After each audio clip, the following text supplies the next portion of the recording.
Hey folks, Randy Newberg here, back in beautiful Bozeman, Montana. And today I've got a couple of great guests coming to join me and Marcus. Y'all know Marcus Hockett. He's my lead field producer and occasional co-host on this podcast. I think this is going to be an interesting one. I've always been into, or at least admired, those who train birds to hunt. And we're going to talk about hawking, I guess is the real term they call it. I call it falconry. I call it cool. I call it all kinds of things. But anyhow, before we get to that, I want to thank Leupold for being the title sponsor of this podcast. Without them, so many of the things we do would not be possible. And I sure hope that when you're considering purchasing any type of optics, that you'll show support for them the way that they support the hunting community, the public land community, and conservation in general. Great company. And then we have Orion Coolers.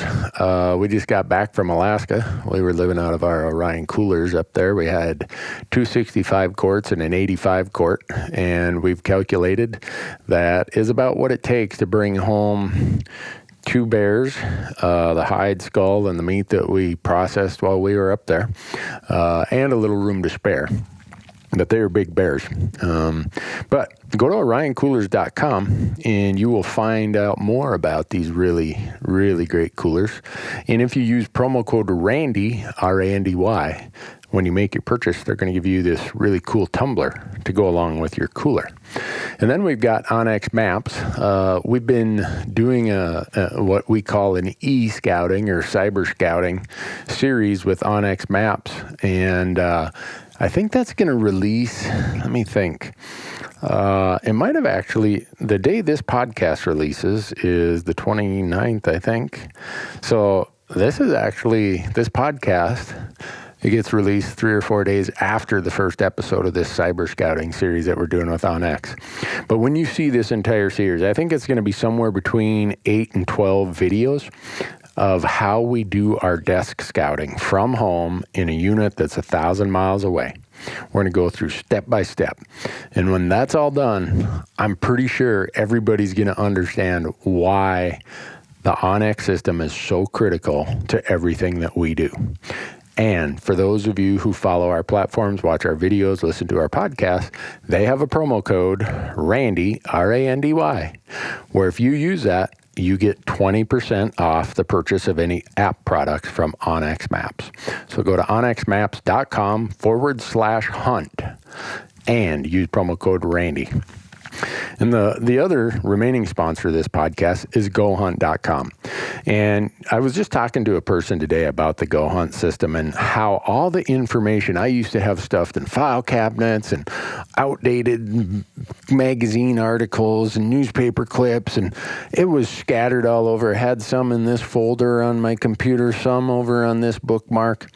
Everything I need is now in one place, and it's in this place called The Insider, made by GoHunt.com. And we're talking about the best draw odds, research on all the units. The thing that, the very first thing I read when they come out are their strategy articles. GoHunt has this guy named Brady Miller, and Brady does these super in-depth articles about application strategy by state, by species, by weapon type, by you name it. Those are the starting point for me. And yeah, I've been doing this a long time. I've had every research service, every magazine you can think of, and there's nothing that compares to Go Hunt.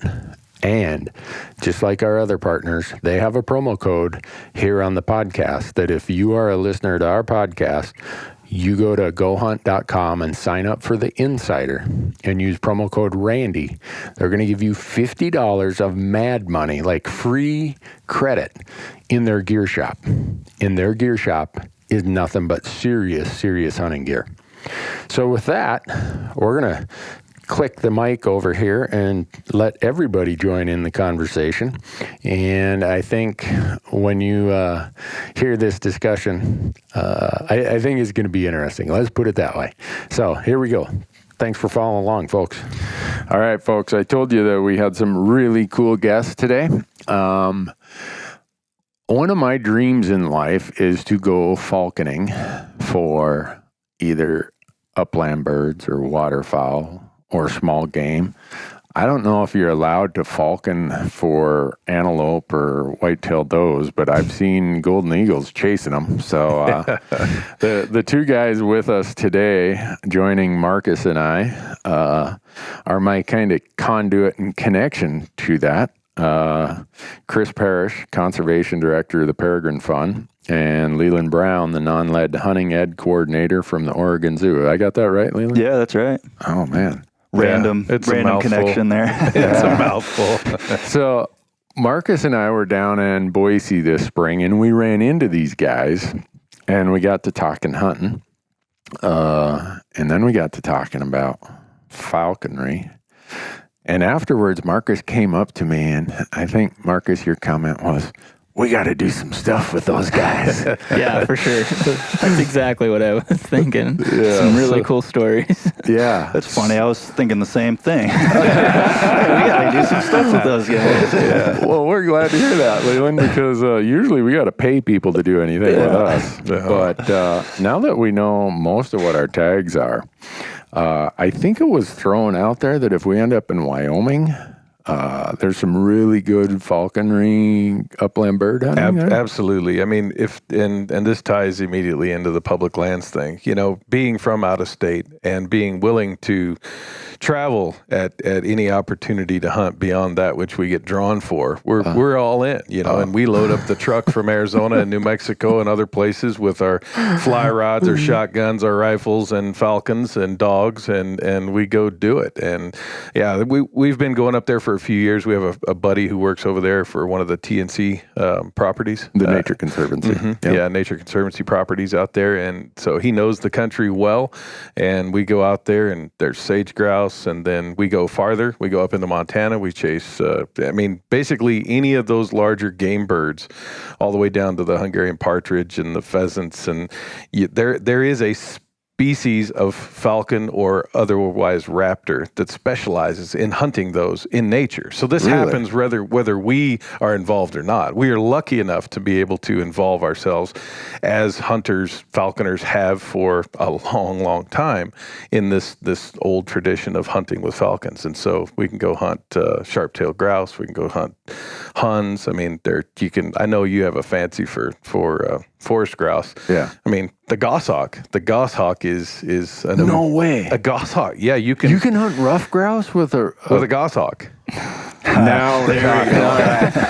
So in the last year, I've decided I need to buy llamas. Now I'm going to have to figure out the goshawk.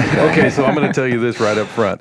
I didn't come into working for the Peregrine Fund as a falconer. I came in as a wildlife biologist from the Arizona Game and Fish Department. Right. I was introduced to falconry by working with these folks at the Peregrine Fund, and the Peregrine Fund was founded by falconers. And yes, we're a raptor conservation group, and we're also a bunch of crazy hunters as well, and using falcons. And an old-time falconer told me, he says, son, I already know that you love fly fishing and hunting, and you have a family. You're working on, a PhD. You have too many irons in the fire. You don't want to become a falconer right now. Yeah. But there are plenty of falconers out there that would love to have you along, so just go with them and let them manage all that. All right. So I would advise you to do that. Okay. We have many friends of falconry who are major fans of yours that I'm sure would be happy to take you out and go hawking. They call it hawking, even though sometimes you're using falcons. Okay. Well, I have a neighbor who says, Randy, I don't need a fishing boat as long as you have one. That's it. That's it. That's kind of how it applies for hawking, huh? Yeah. Yeah, the same. Well, I'm still waiting for an invite to go hawking with these guys too. So come on, you're just saying. You guys are running together at all these events, all these conventions. Yeah, that's the only time we're together. Yeah, unfortunately, we're always, Because Chris, you're based in Arizona. Yeah, I'm down. You're based in Oregon. Yeah. Okay. All right. Well, I guess sounds to me like you need to be in Wyoming this year. Well, I think that's going to have to happen. I'm pretty sure. And Marcus, his background of having a fish and wildlife degree. Am I saying that right, Marcus? Yeah, fish and wildlife management. Yeah. And he did sage-grouse studies for quite a while before he came to work for us.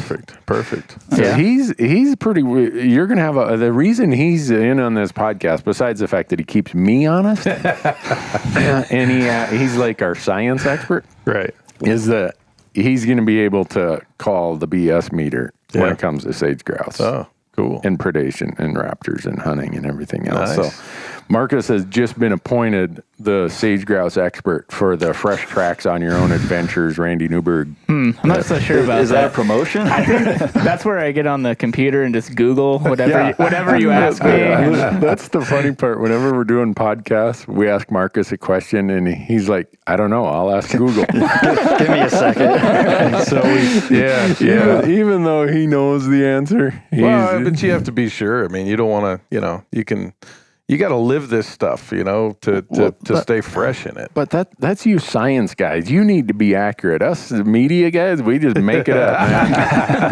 man. We were in Alaska last week bear hunting, and one of our guys, I hope when Remy Warren hears this that he doesn't think we're picking on him, but Dan, our new guy at the office, said, well, when it stops raining, that's when you guys should really hunt bears hard when you go up there. And it just completely went over my head. I'm like, what the heck? And so Marcus is telling me, well, yeah, Dan heard Remy. He's listening to, what was it, a YouTube video or a podcast? Something, I think, on Solo Hunter. Yeah, where Remy said that. And so I'm like, classic media guy. He's just making this stuff up. Right. So we've been picking on Remy with the content of this Alaska bear hunt. Yeah, sorry, Remy. You're a great guy. You're an amazing hunter. And you also have a great sense of humor. But anyhow, that's us media guys. We're just like, what do they say? 86% of statistics are made up on the spot or something like that. What is it? Lies, damn lies, and statistics or something like that. And then I come from the CPA world. We're sitting in my CPA firm right now recording this, where we have a motto that says figures lie and liars figure. When the client says, well, I need this, I'm like, well, what do you want it to be? I'll make it be that. And they look at you like, you can do that? Well, yeah, anyone can do. I mean, they're just numbers. I can make it be whatever you want it to be. So that skill translates really good to being a BSer on a podcast. The IRS doesn't listen to this podcast, do they? If they do, they've mistaken me for someone who cares. There we go. Well, I got to tell you that's one of the problems in conservation is as scientists, and you might agree with this or not, that they teach you how to do good science. They don't teach you what to do with that science or how to turn it into conservation. And that's where my passion lies, is that it's great. You can do all the scientific publications you want, but one, they're very dry to read. It's hard to infer what the meaning is and then what you do with it. And so that's why I went into conservation. I came at it from, I hunted, I fished. That meant, hey, I might be a biologist. That's cool. So I'm a biologist because I was a hunter and an angler, and I'm a better hunter and angler because I'm a biologist. Right. And we all are, whether you went to school for it or not. Well, that's exactly what led me to go into film. Is because I did 6 years of working as a field technician, basically, biological work. And it's like, man, we do all the science, but how do you convey that message to the general public? They don't understand the peer-reviewed journals. It's a translation, really. It's a different language for people to understand. I mean, you're talking about all these kind of esoteric terms, and how it all translates into actual management is completely different. And the public doesn't have time to read 30 papers about, sage grouse or raptor conservation. They want to hear, what am I supposed to do? Just tell me what to do. Nor are they impressed with reciting, Latin terms. I mean, that's fun in the classroom, I guess. Really? CPAs have taken the driest piece of writing in the world, the tax code, and we've converted it into a very lucrative profession. You guys are going about this all wrong. We are. I see a business opportunity here. And I think that's what leads to what we're talking about today. The creativeness that I hope we bring to these conservation efforts in the style that we do business, I think is the key. And I think that'll work. Well, I'll just tell you guys up front that when I heard Peregrine Fund, I have been tainted by this messaging, wherever it came from, that you guys were a bunch of crazy wingnut screwballs. Oh, yeah. And when we were talking to these guys, I'm like, wait a second. The Peregrine Fund, they must send out their best and brightest here or something. But then I find out Peregrine Fund is started by hunters, founded by hunters. It's run by hunters. Yeah. And somehow along the way, you guys get, I'm not sure how or why, but I'm here to tell the world that I think it's pretty cool. Yeah. And I'm excited to have a discussion here about raptors, about hunting, about how our hunting affects raptors. Kind of let's face it, there's a reason why I'm still, even though I hunt wolves and someday I might hunt mountain lions and I hunt bears, the fact that they're hunters, I feel a lot of kind of commonality. They're like, if there's such a thing as a spirit animal, these birds of prey, these raptors, when I see them, I can watch raptors all day long. I think they're so cool. I mean, they're the quintessential representation, tried and tested and true to making a living from their hunting. Yeah, they're not doing it as a tradition that we do. They're not hearkening back to the days when they had to hunt to survive like we do, and practicing it because we feel it in our bone and in our core. They do it because they're feeding the babies. Right, they're feeding themselves. And I tell people that all the time. It's like, why should I care about raptors? From where I come from, and I guess I have to say it now, but I grew up outside of Bakersfield, California. I mean, I'm that's still like America.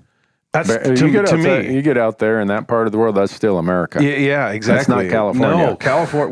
When I went to go play football in Arizona, and they said, oh, California, where's your surfboard? And I said, man, I know more about oil derricks and pump jacks and hay swathers. And I don't know anything about a surfboard. I come from Bakersfield. Have you seen the Grapes of Wrath? Let me tell you about this. So anyway, but when they ask me, when the folks back home, they ask me, and they say, why should I care about raptors? And there was a fair amount of raptor shooting when I was a kid. You'd find them below the power poles. Oh, really? Dead. People would shoot them? Yeah, because they were thought to be a competitor. They eat our quail. Well, first off, as I learned studying wildlife management through time and deciding what I was going to do with my life and what education I was going to take, I realized that, hey, there are all these different species that occupy all these different life zones that go from eating rabbits to eating small birds to eating larger things. And there are all these different raptors. So you can't just say, oh, that's a marsh hawk. Everything where I grew up was a marsh hawk. And so what I say to cut to the quick, I just say the fact that you have such perfect representations of the quintessential representation of hunting, these raptors are it. Yeah. And every life zone we hunt big game in and fish in, there's a raptor specialist there that you can see. Right. And you can see it from your classroom, from your office. You can see a kestrel. Watch a kestrel in a field near your office, hunting grasshoppers or mice. And you look at the prowess that those critters have as hunters, and it'll not only change the way you think about hunting, I think it makes you a better hunter. Yeah. And so that respect that you have for those other species, and the native lore, it's about, the spirit, which one, these kindred spirits that you idolize. Well, you idolize them for a reason, and it's no different than us idolizing a professional athlete or Randy Newberg or whomever. Did I clean that up? Yeah, your nose is so brown, Chris. But did you notice when you walked in? Did you notice what we named our building? I did. Osprey. Yeah, Osprey. I noticed. Man, pay attention. This is the guy who studies raptors. I just shot stuff for a living. We're so lucky here. I don't know. I see more more ospreys in Montana than I do any other place I travel. Maybe it's just because I'm looking for something different. But the place I love to fish here up at Canyon Ferry Reservoir, good walleye fishing. It's so cool to see those osprey. Every post up there has an osprey nest, and you'll just see them all of a sudden. It's like they come out of nowhere, and boom, they're flying away with the fish. I'm like, man, I wish I could do that. I was caught a fish all day. It's the dream to be as good as they are. I was just going to say, and isn't it always when you're getting skunked and you're sitting there and you look at this like, how did they do that? You know? You know how humbling it is to be trolling around. You just towed your wife's $40,000 boat to the lake with your $40,000 pickup truck. She just convinced you to buy $3,000 of the world's greatest computer screens that I still don't know how to use. If I added up all the money in gear and rods and tackle, I've got another few $1,000, and I can't catch a fish. And here comes an osprey, like, well, I'm hungry. I think I'll just dodge down here and get me a meal. Right. Yeah. I mean, that really makes you feel like you're incompetent. Oh yeah. All they got's a sharp pair of eyes, a pair of wings, and some talons. Yeah. Dang it. Yeah. And the stakes are high for making a mistake. Maybe that's where we've gone wrong. Maybe so speaking of that, and it is a different tangent, and I don't want to get off on tangents, but the description you just gave, tangents. the description you just gave your wife, can we get our wives to meet? Really? Yeah, because her boat, her tackle, her... Yeah. Oh, no. The reason we had to do this podcast today is tomorrow, to salvage my marriage, I'm going walleye fishing. Oh, man. If we don't go walleye fishing tomorrow, my marriage hangs in the balance. Man, yeah. I've told Marcus, I said, if you want to keep your job, you need to make sure I stay married. So when I got to go walleye fishing in the summer, you got to run this. You got to pick up the slack. No pressure. That's good. No, Marcus has seen my wife's boat. It's like, Oh yeah. I saw it. I saw it either Instagram or something. I saw a picture and I showed my wife. I was like, look at this. This is Randy Newberg's boat. No, it's not mine. It's Kim Newberg's boat. I didn't know that. Now I know. Yeah, no, I don't. Much better conversation to have now. Yeah, I mean, right where we're here in Bozeman, Montana, this is where we came for our honeymoon because she wanted to go fishing for 2 weeks. Yeah, you done well, sir. You done well. Oh, I married so far up the ladder, I didn't even know the ladder went that high. Cause I was so far down on the ladder, and she's so far up there. There wasn't even a connection that the ladder was that tall. I love it. That's the saying back home is you're so far behind you think you're first because you can't see anyone in front of you. Right. Yeah. You think you're out because they're all right behind you lapping you. I had a school teacher who said, don't think you're out in front. Sometimes you're just getting lapped. Anyhow, so tangents. That's all. All my podcast is nothing but a series of tangents. Yeah. Just like my hunting success when I hunt is nothing but the culmination of thousands of mistakes. Yeah. That somehow that mistake worked out. Well, and that's why I'm such a fan of what you guys are doing now, is you're willing to show the mistakes, because it's not, we can be satiated for a while with all these success shots and all the kill shots, but what we really want to know is how to perfect our ability to harvest and our ability to appreciate the greater system. And there you go. That's science. That is a science. Yeah. Well, if we were only going to show the good stuff, we wouldn't have enough content to keep people watching for more than about an hour. Yeah. Yeah. I don't know, the fist pumping and grabbing antlers gets pretty dang boring afafter a while for me. Really? You don't want me to jump up and down and just throw my bow and scream and yell and go into some poetic kind of Ted Nugent kind of...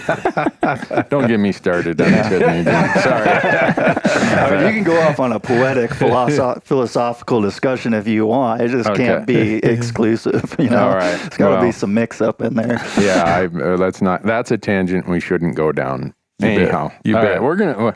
So, what we need to do is between now and when's the Wyoming draw coming out, Marcus? I think they said June 21st, didn't they say? I could Google it. He's gonna get it. So if we end up with Wyoming pronghorn tags, we should have you guys meet us there. Yeah. I mean, and don't limit us to there. I mean, there's a lot of country we haven't looked at. And there's a lot of. I know we're going to be in your home state of Arizona. In January. Yeah, and see, all we have to do is go south of the frost line for the ponds, where we'll find, potentially some ducks and so don't limit it to just if we go to Wyoming. Just tell us where you're going to be. So when we were in Arizona 2 years ago, our buddy Wade, he's like, "Why'd you drive past all those ducks in that pond there?" I said, "I didn't see them." He said, "No, there's a big Mexican duck in there." I'm like, "Oh, I've never shot a Mexican duck before." So we park the rig, we sneak back there. I'm the only guy who's got stamps. I'm like, "Wade, why don't you have duck stamps?" "Well, I'm a quail hunter." "Well, I'm an anything hunter. I'm an opportunist." So I sneak over the dike and kaboom, they're all widgeons.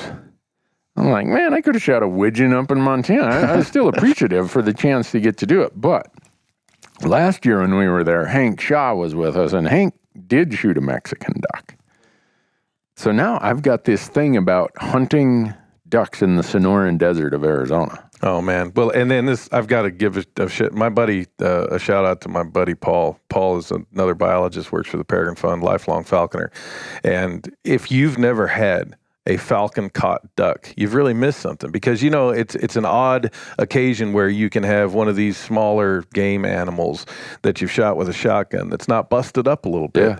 But when it's a falcon cut duck, it's like a headshot, white-tailed doe. Right. Really? I mean, it's clean. Perfect. It's pristine. You can take your time, and you can use the caul fat in a duck to cook it in. And now I know this is a trend. We know, everybody's doing these types of things to maximize the use of all the carcass and all that. That's good. But who would think, duck already is pungent. It's heavy duty. People that don't like game meat they're like, oh, I don't do duck. It's like, you come with us and you eat duck and I will change your mind. Right. It's the same thing with every other game animal. It's how you care for it and cooling it down and all these things. Well, anyway, Paul Juergens, he took this and he says, yeah, we got a couple of mallards tonight. I was like, right on. I'm always good with a mallard. And he says, and we got this. And he holds up this bag. And it's duck fat. It's that interstitial fat, that fat that shows you that life has been good for that animal. And then he takes it in a hot cast iron skillet and he rolls it around in there and he gets this almost to smoking. And apparently it has a little higher burn point. Yeah, so you can actually get it really, really hot. And then you sear that duck breast in there. And it's phenomenal. It's phenomenal. Now, after it cools off, then it really smells. My mouth might be watering. So, Leland, are you coming to Arizona with us? Yeah. Well, I mean, if I've got an invite, hell yeah. Okay, I'm just going to set this. I've heard this so many times now, and everybody who knows me knows that if I'm going somewhere that the invite stands, you just need to show up, and I'll put you to work, and we're going to have a good time. But I'm just going to set this to rest. Leland, will you go hunting with us this fall? Well, since you asked, no, but I'll come with you. See, that shows you the true relationship we have here. And we're actually partners. We're partnership here. You guys need to come to Arizona with us because we are hunting javelina. I wonder if a falcon could catch one of those little javelinas. Yeah, see, and I don't know the laws on that stuff. And I'm sure so let's go back. In fact, there's a dick coos deer I saw. I bet you a golden eagle could carry that thing away. I tried that. That thing is so smart. He's only 1.5 years old, little coos buck. Yeah. Another humbling. My life is nothing but humbling experiences. But I wish I would have had a golden eagle. I would have said, "Go get that thing." He's outsmarted me 4 times a day. Well, it's like a martial eagle. Do you know about a martial eagle in Africa? Martial eagles eat impala. No way. Yeah. Yeah. When you go and look at prey remains, that's one of the ways you study raptors in their nest. You look at the prey remains. And dependent upon those prey remains, you can tell things about seasonality, changes by year, changes on a decadal scale. You can tell, okay, hey, this species didn't show up in these prey remains until here. What happened in the environment that changed that animal's diet? And so there's all these indicators there. But anyway, you go there and you look, and here's a femur of an impala below this nest. And I was over there doing a study with another one of our biologists, Munir Virani, and I'm the typical American, the big pasty white guy with the binoculars, and I peek up out of the top of this Toyota Land Cruiser, and I look at this bird, and that bird looked at me. That bird didn't look at me to find out when it needed to leave. That bird gave me the same look that a leopard gives you. Really? It gave me the look like, what is that? Can I eat it? I could take you. And I said, Munir, do I need to be really big now, or do I need to get the heck back in the vehicle? Because this thing is looking and head bobbing at me and we were surveying their nests, and he says, Chris, my friend, he says, those are the ones that eat impala. And I was like, wow. So so what birds do naturally in nature and what falconers are allowed to do in nature, we govern ourselves just like we have with the North American Model Wildlife Management. So, all right. You guys have an open invitation to come and join us in Arizona. Don't you think, Marcus? Yeah. I mean, because we already do, let's see, last year you and Kara did javelina. Yep. We tried, every 2 years in a row now, we've tried to do coos deer with no result. Yeah, you switching to a rifle this year? Or? No. Oh, Marcus is going down in November. I'm gonna try to get one with the rifle. Yeah, nice. And then we always do quail. You bet. Every time we've shot some ducks. Oh, rabbits! Those antelope jackrabbits. Yeah. I wonder if that's legal to. We'll find out. We'll get with the guy. I used to work for Game and Fish. I'm still kind of the stepchild around there. Okay. Yeah. Well, Hank Shaw was with us, and he cooked And Jim Heffelfinger, who works for Arizona Game and Fish, they call him Jackrabbit Jim down there. That antelope jackrabbit was unbelievable. Yeah. Can you imagine if all these were raptor caught? Well, that's what I was just thinking. If Hank was there, John Odell also was cooking for us. Yeah. If those guys had raptor killed, both those guys, raptor killed birds, I bet you they'd be pretty excited about cooking them. Because you remember how proud Hank was when he shot that mallard perfectly that he didn't ruin the breast. Yeah. None of them would have ruined. Well, not to mention the rest of it, where, when you hear a stooping falcon, they can fly up to 200 miles an hour. Yeah. Now, you hear that, it sounds like, a Nolan Ryan fastball. And then when it hits, it sounds like the catcher's mitt. It's really.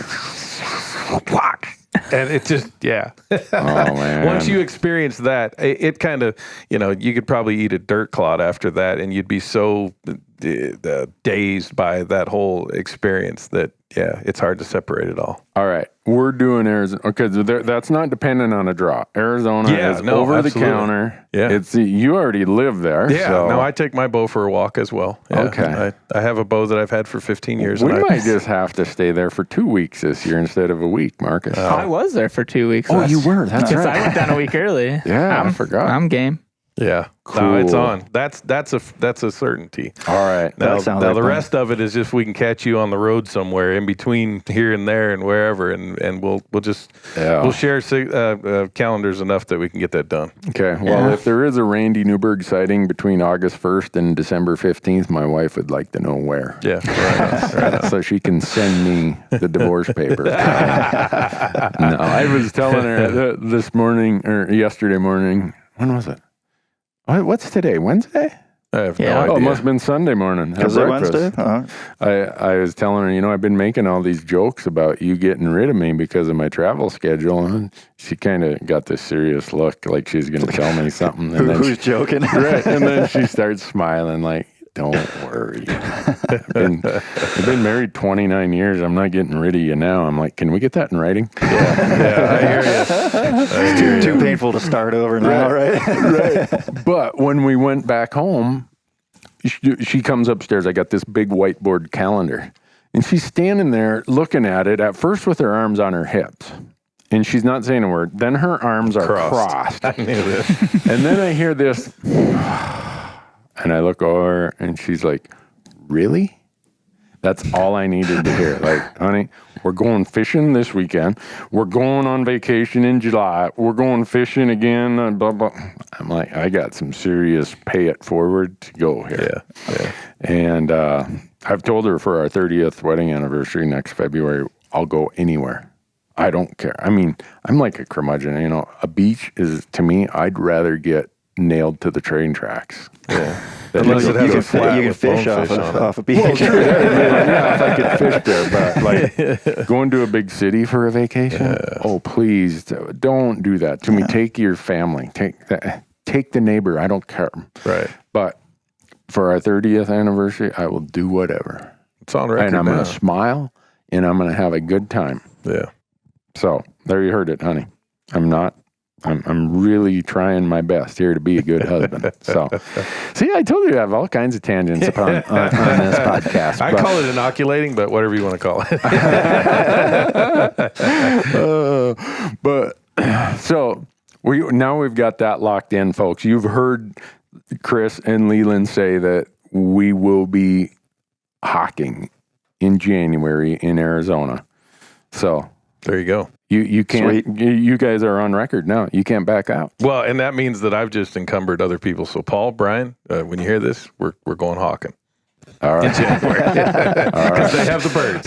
And you met Vic. We'll take Vic. We'll take the pup. She'll be there too. Okay. Yeah. Vic.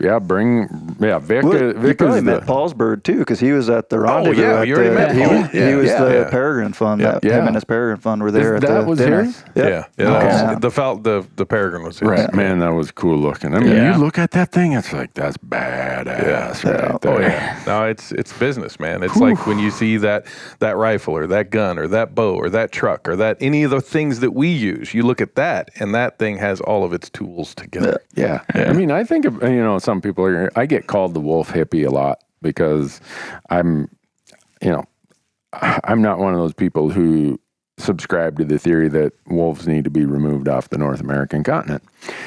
And part of my respect for wolves comes from, all right, all they really have are teeth. They don't have talons. They don't have long claws like a grizzly bear.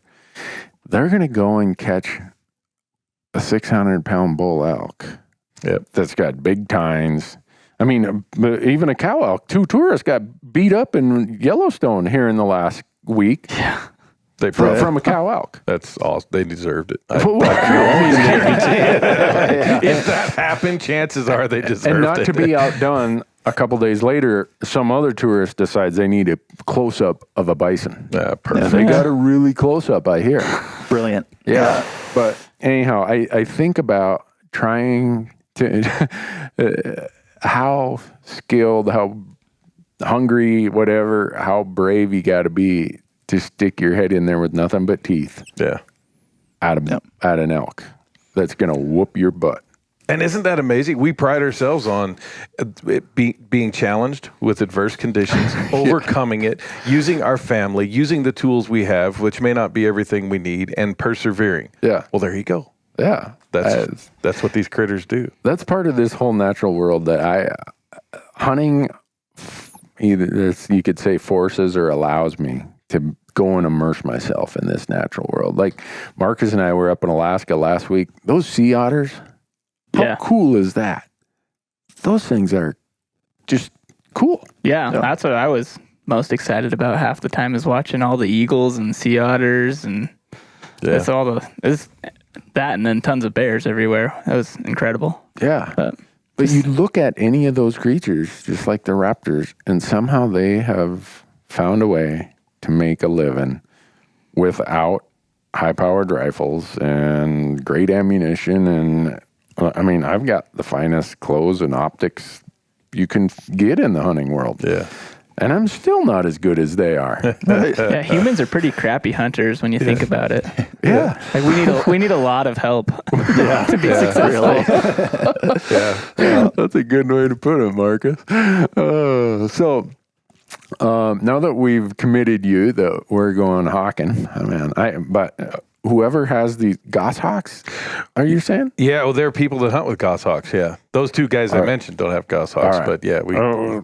In the next 3 or 4 years, I really want to go back to my home stomping grounds of northern Minnesota and hunt, as they call them, partridge rough grouse with a goshawk.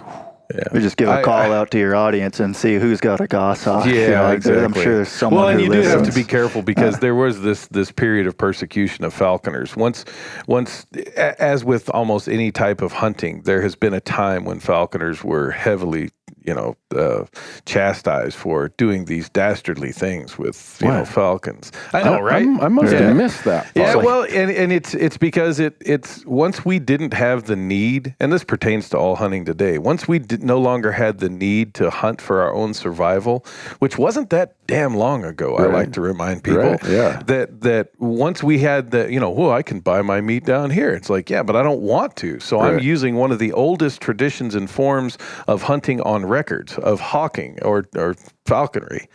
And you're saying that that's mean, or come on.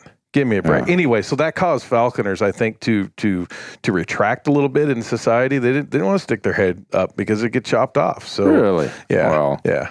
But I mean, I know that's not a problem with your listeners, but I think it's important for people to understand where the rest of the world, the non-hunting world, the populace, the masses, how quickly they can turn. And that pertains exactly to almost every issue of conservation we have, where we feel threatened as hunters. Yeah. So, yeah. Huh. Well, that gets into another, and I didn't have time to pick your brains on this down in Boise, but so I'm like, maybe I'm a contrarian in everything I do. Okay. Everyone else is using mountain ops and wilderness athlete and all these, multiple high dollar supplements, and I'm Dairy Queen. Everyone else is... Still gets your calories, right? I mean, what else do you need? Yeah. Everyone else is this or this, and I'm that.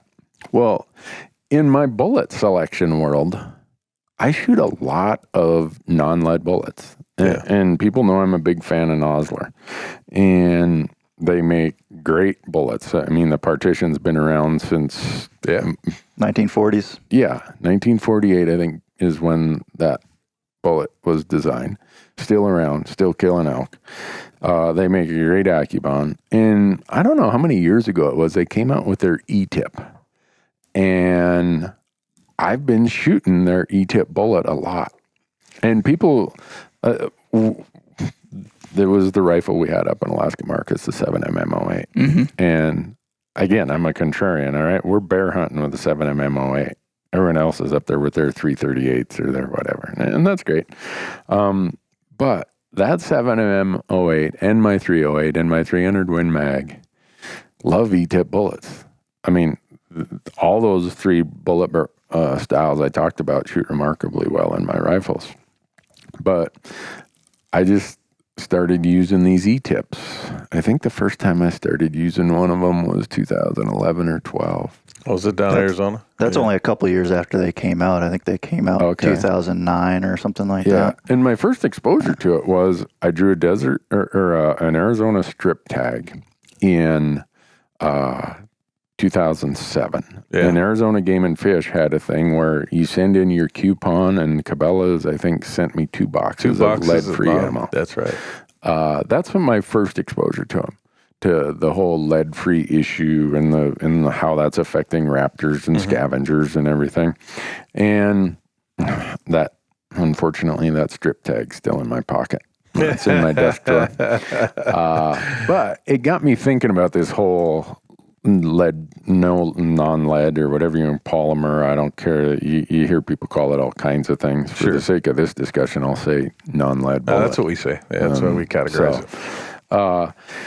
But if people knew how many animals on the show we've shot with non-lead bullets, they're amazingly accurate, and their lethality is crazy. I mean, my son Matthew, we're in Montana.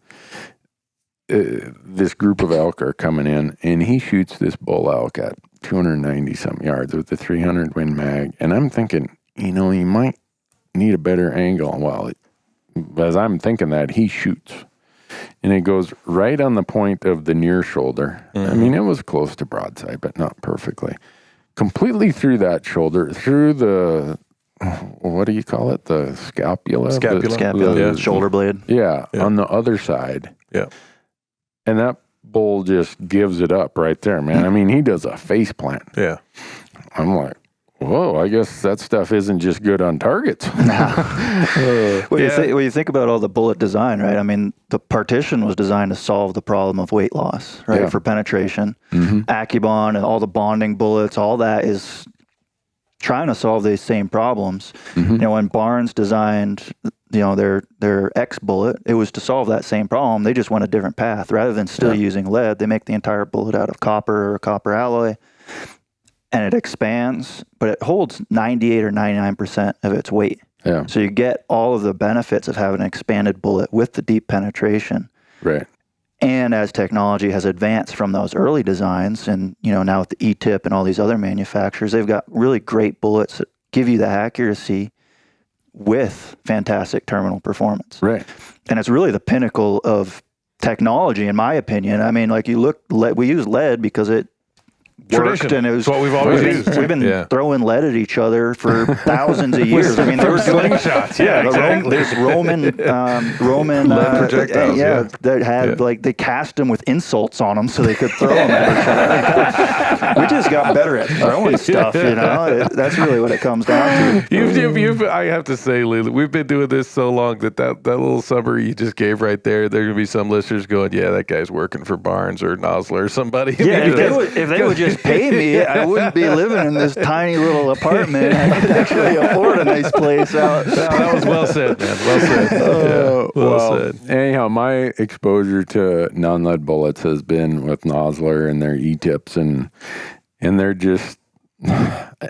Randy Hodges was on our show in 2014, I think it was, right here south of Bozeman. He had a mountain goat tag, and at 290 some yards with a 7mm 08, he's laying on the rock, and he's waiting, and that goat steps out. And what's going through my mind is, I shot my mountain goat with the 270 using 150 grain partitions, and they're just tough. Yeah. The goats are known for being really tough animals. And he shoots, and that goat flinches, and it takes like 3 steps, and it's going tumbling down the hill. And I'm like, wow, that was some serious performance from a non-lead bullet. Well, then later, I shoot a big mule deer. Jerry Pritchard shoots a big mule deer. The biggest antelope I've ever shot in my life, I shot with E-tips. The number of animals we've taken. So I hear these stories about, those non-lead bullets, they're you can't depend on them to hold a group. I've heard so many stories, and maybe I'm the outlier. I'm somehow through coincidence, my experience has been different than all of the rest of the shooting world. You said I don't think so. You said it right there. You're basing your opinion based on your experience. Right. The disconnect between people's experience. I mean, not everybody has that opportunity to have the experiences at the rate that you do to be able to have a well-informed opinion. So what they'll do is they'll parrot what they've heard. Yeah. And if you have a missed shot, how many times do you hear this? I don't care if you're talking about lead or non-lead. Oh, I put it right through the bread basket. And it didn't. And you know what I say? Open up. I say, okay, I'm not that great of a hunter, but my freezer is full every year. I have a few tags. I'll go to California and hunt hogs too. But anyway, I say, I'm going to call BS on that because I don't care. And this is my favorite line. I don't care if your bullet's made of frozen butter. You put it through the lungs. Don't touch a shoulder. Put it through the lungs, through and through shot with a pencil hole. It will die. Now, will it travel farther? Yes. Do we know about that? Yes, because archery, when you zip through a bull elk and it goes through and through, is that animal not going to die? He's dead. He just doesn't know it yet. So what you have to do is, and this is the key for all of the tools we use, you need to know the capabilities of your equipment and in the field and that application. So if I shoot it through and through with a solid copper at 400 yards, and I've done this on a cow elk, and it busted through the humerus, slipped between 2 ribs, zipped the top of the heart, which is not where I was aiming. Full disclosure there. I was going for a high lung shot because that's a dang long shot for me. Right. And it went and broke a rib on the other side and exited the carcass at 419 with a 180 grain solid copper bullet. Yeah. Now, so my first thought when I saw her drop down was, there you go, dummy. That's why you don't shoot beyond your capability, because now you're going to be tracking that thing out here by yourself all night, and that's why you don't do that. Well, she got up from her stumble and began to run. Well, the reason her leg looked like it was hit because I blew the humerus apart. Yeah. She piled up 40 yards from where I shot her. Yeah. And I thought, oh my gosh. And so when I hear that, they say, I put it in the bread basket and it didn't kill it. And I say, I got to call BS on that. Yeah. I mean, just to add to a couple of things, I mean, you're talking about people saying, they don't group worth a damn. They may have tried one brand. Right. And one grain weight. And one grain weight. Exactly, and didn't group worth a damn. But you don't buy a rifle and try one type of bullet and say my rifle isn't accurate. Or if you do, we'll buy those rifles from you at a discounted rate. If you're willing to sell it cheap, I'll take it. I mean, to that point, Leland, I mean, you look at the serious guys out at the range, they're experimenting and tweaking with all different bullet designs, grains, types, seating. Seating. They're even playing with primers and all of that. I mean, if they're serious, they're looking at every variable within there. Yeah. What people have to understand is you switch the type of bullet you're using. You have to understand the differences in the bullets. A non-lead bullet will be slightly longer for the same weight, so you may have to drop down some weight in order to get the accuracy. But because of that weight retention, you'll still get good penetration, right? If it's retaining 99% of its weight, it's going to push through. Yeah. So, part of what I do in my program in Oregon is I set up days at the range, bring a bunch of ammo, people bring their rifles, and they can try as much as they want and see which one shoots the best. Yeah. Because we're not asking people when we're talking about non-lead to just go in blind. We want people to be successful. We want hunters to continue to be able to hunt and be successful. We just, if you're going to use a non-lead bullet, here's some ways to make it work. Yeah. So I think that's a big piece people may miss. Also, go to the range and sight in before you go into the field, please. Yeah, we've seen that on the kaibab, unfortunately. Yeah. And you know what a coveted tag the kaibab tag is. We were there last year. Yeah, exactly. Oh, I know. I watched the video just last week, and I saw it, and I know where I track birds down there. I know where you are. Okay. Yeah, I know the country. It's so, it was nice to see it. It's like, hey, that's my home. That's it. We were using E-tips down there, but nobody popped a cap. Right. So we can't tell you how well the E-tips worked on the Kaibab Plateau because... But we have guys that will tell us you contact them in the field, said, yep, I got them on Thursday on my way up. It's like, to tell me you stopped somewhere off of the unit to sight it in. Well, no, I just assumed. Dad, don't assume, because you'll be one of those who then says, I tried them, they don't work. Yeah.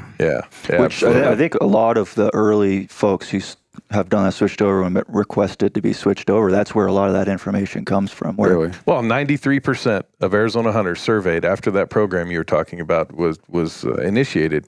93% of Arizona hunters on the Kaibab Plateau said that the non-lead ammunition, those who tried it, said it shot just as well or better than their lead. Yeah. Mm-hmm.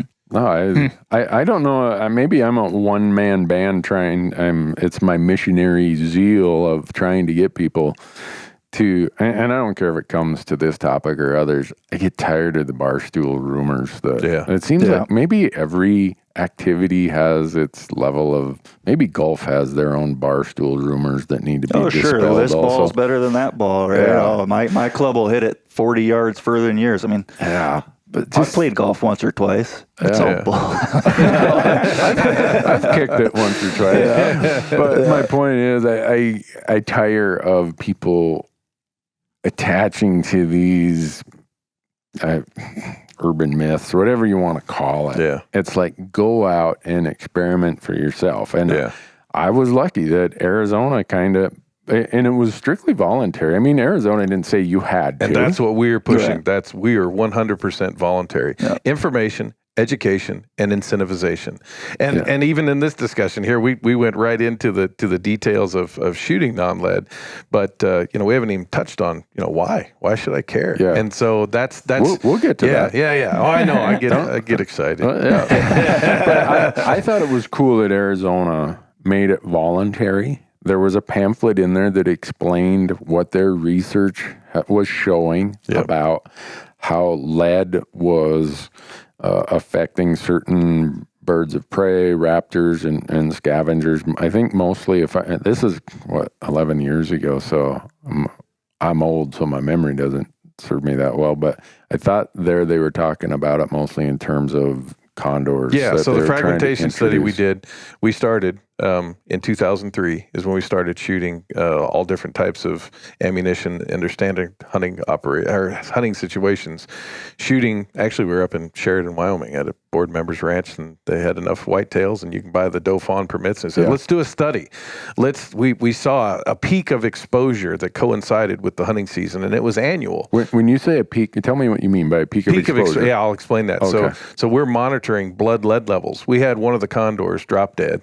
And of course, when we track condors on an individual basis, and that's the importance. There's so few of them, you can actually do that. You can actually do that. And so people get tied up, and I'm sure that there's some of your listeners that the moment you hear condors, they say, oh, that's what this is about. Okay, the importance of the condor work is that we studied an entire population of scavengers on an individual basis.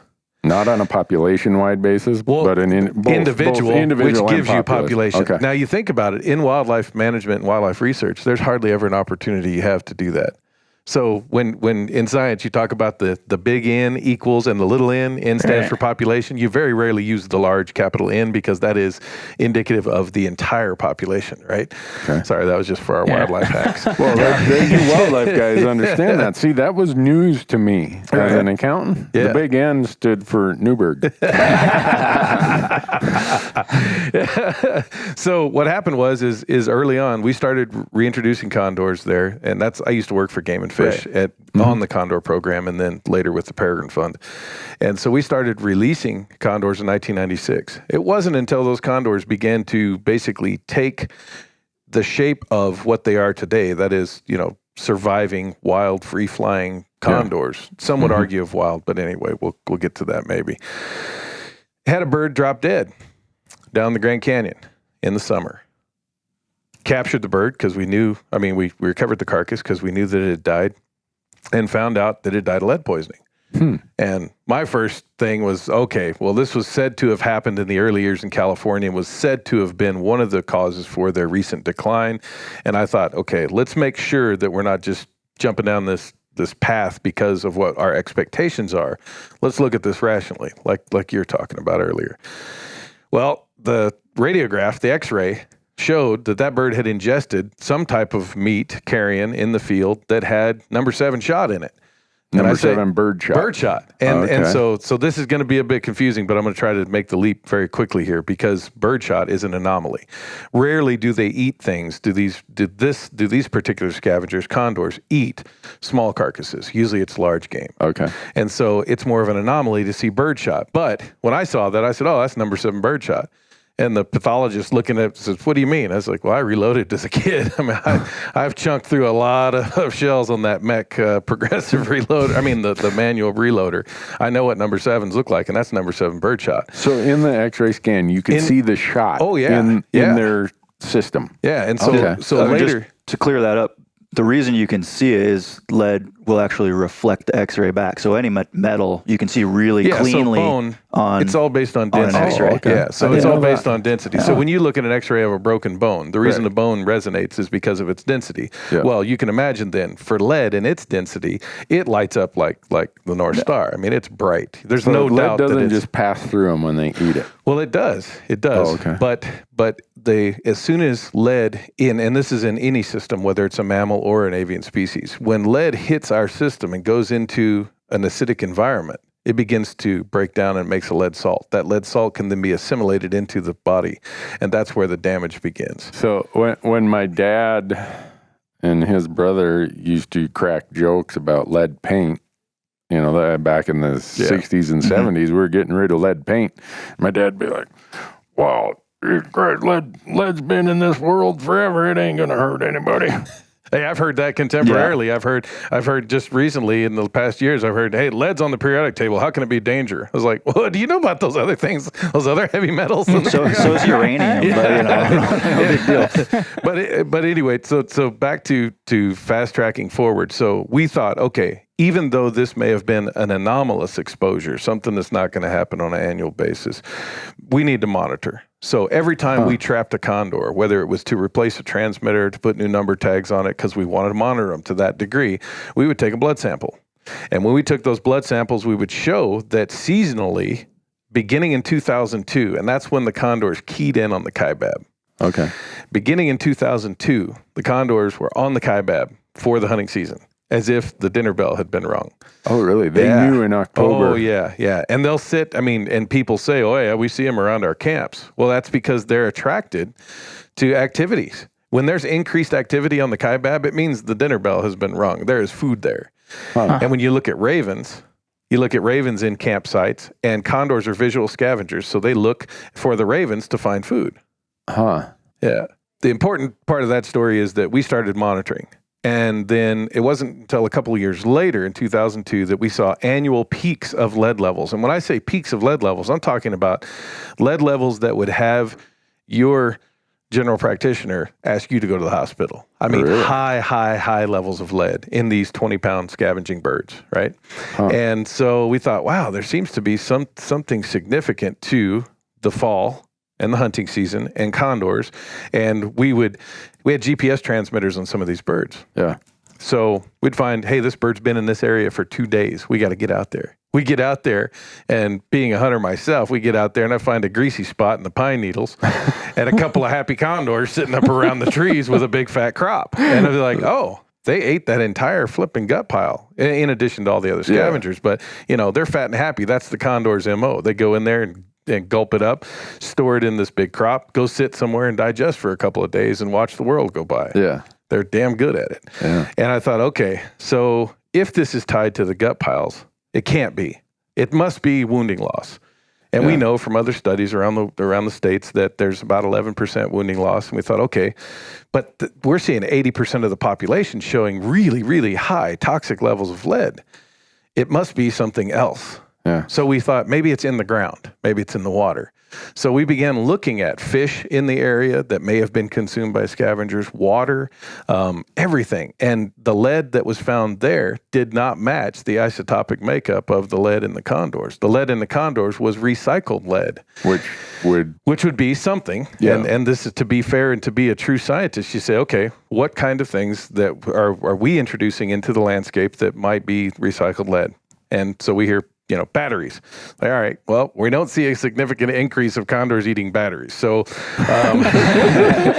I even heard one time one of the hunters who really didn't want to hear this when I worked for Game and Fish, he goes, I just don't buy it. It could be, what about wine wrappers? And I said, I don't know where you come from, but the hunters that I go hunting with, and maybe we have to exclude somebody like Hank Shaw who has a taste for this and a knowledge, but they're not using handy fine wine like that. We're talking the white can that says beer on the side. Exactly. And so we said, okay, but it's happening during deer season. So that led to the question of how many fragments could there possibly be in a single shot deer? One deer shot once through and through. How many fragments could there be? We looked to the research and the literature, and we didn't find anything. Nothing that had not been studied? No, the only place we found that there was any indication of it was from wartime. And so from the advent of the X-ray and the ability to use it, we think of being shot and we're informed by what we see. And we think, oh, this is like John Wayne. When they had him bite the stick and take a shot of whiskey, he had been shot in the arm. They dug in with forceps, came out, and blink, into the metal pan goes the bullet. Right. Turns out it doesn't work that way. When that bullet impacts, because it's made of lead and because bullets weren't always as good as they are today and had these fine copper jacketings and they're bonded and things like that, when that bullet, as technology has improved, they go faster and faster, that lead breaks down upon impact. So we needed to quantify rates of fragmentation for standard rifle hunting ammunition for deer to see if we could figure out this mystery. So we shot 34 deer. 100% of the deer we shot, we X-rayed, and 100% of the deer we shot with lead contained fragments to varying degrees depending on bullet composition. And we held these things up in the X-ray with a arrow shaft through the wound channel so that we could X-ray, in perfect perpendicular, inline with the path of the bullet, so we could see how far the fragments went, because the snowstorm effect had been identified in wartime for people who were shot, and they'd X-ray and they would pull out the largest mass of the bullet, but the rest would be this snowstorm. It looks like a galaxy of stars.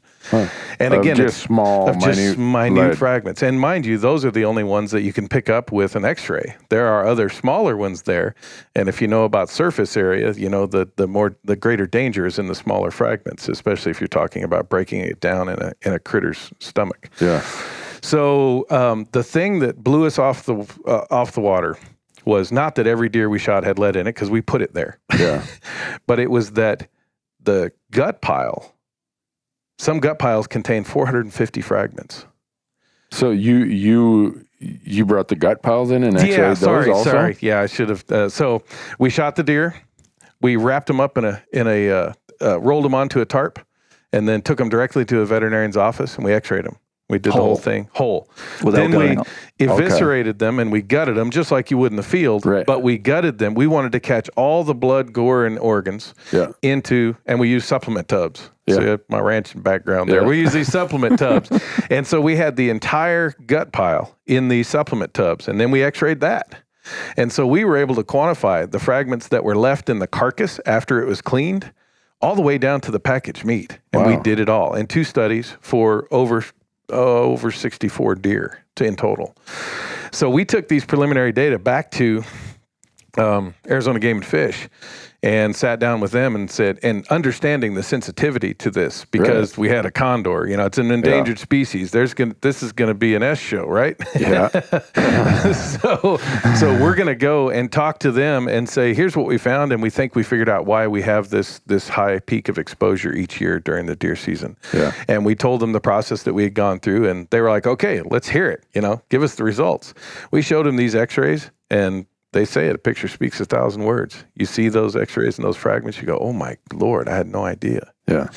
And then some people say, well, I don't shoot them in the guts. It's like, okay, let's be clear. We go through the whole thing. There's above the diaphragm and below the diaphragm. And no, we're not talking about just the intestines and the stomach and the paunch. Right. We're talking about the target area. Right, the lungs. All the internal organs that we leave behind. So basically it comes down to fast track forward, it comes down to any animal you shoot with a lead-based bullet whose remains you intend to leave in the landscape pose a potential risk to wildlife who consume it. Makes sense. So whether it's the gut pile, whether we do the gutless method, like when we leave the whole frame of the, you know, maybe you'll leave the ribs and the spine and the bones there. If you leave it in the field, something's going to eat it. Something's going to eat it. It doesn't go to waste in the field. But the interesting thing is the condor was the entry point for this for a lot of folks, right? Yeah. So this is the key point for us is the condor was so closely studied, they were able to get to this information fairly easily, which is much more difficult to do with these much larger populations of eagles and other raptors. Okay. But the researchers who were looking at eagles and other things were seeing that and said, oh, it's happening from all this scavenging. Well, we see the birds that we study scavenge. What could it be happening to them as well? And so then you start looking at that deeper and you're seeing exposure happening in bald eagles and golden eagles and even down into hawks and really anything that is willing to scavenge has that risk of exposure. Huh. And see that then kind of paralyzes you for a while. As a biologist, as a hunter, as a human, you go, whoa, wait. So how come it's not affecting other species? Mm-hmm. Why don't we see declines in these other species? Well, the first answer is the numbers game. And the second answer is, have you looked? Right. And so what Leland's saying is now they're looking and they're saying, oh my gosh, you know, there's these hawks that are feeding on the remains of ground squirrels being shot. And we as hunters say, well, yeah, we're feeding the hawks and eagles. Yeah, unfortunately, we're also feeding them a little bit of lead. And even though it hasn't been quantified at a population limiting level like it has for condors, it's probably worthy of our extra consideration here. So you're saying, like in Montana, let's face it, a lot of ranchers invite people out to thin out the prairie dogs. Hey, I grew up doing it in California, I got a buddy of mine coming over here next week to do it. Yeah, so, and a lot of my buddies are, I ask them, what are you doing? Oh, we're out making for happy hawks is what he calls it. But maybe not. Maybe some hawks that glow in the dark. Yeah. Maybe some. I tell you. Well, and so I think this is a good time to just insert a little bit there with what's the big deal? What is a little lead going to do to you? We've eaten lead all of our lives. It didn't kill us. It probably hasn't helped us. But okay, what's a little lead? Well, lead in both avian and mammalian species is stored in the body as if it were calcium, and calcium is a major neurotransmitter. Mm-hmm. So where it starts to break down is these neurological effects. And so let me tell you exactly what it does to a raptor if the dose of lead is high enough or frequent enough over a period of time. And you've seen this in the condor studies and other stuff. Absolutely. Okay. And we're multiple other, okay. And we're just beginning to understand the other implications. When you see a hawk collide with a power line, mm-hmm. and you think, man, that bird makes its living off of its visual acuity and its ability to navigate airspace to chase game. Why do they sometimes hit a wire? Is that just nature's way? Or is there something impairing that animal's ability?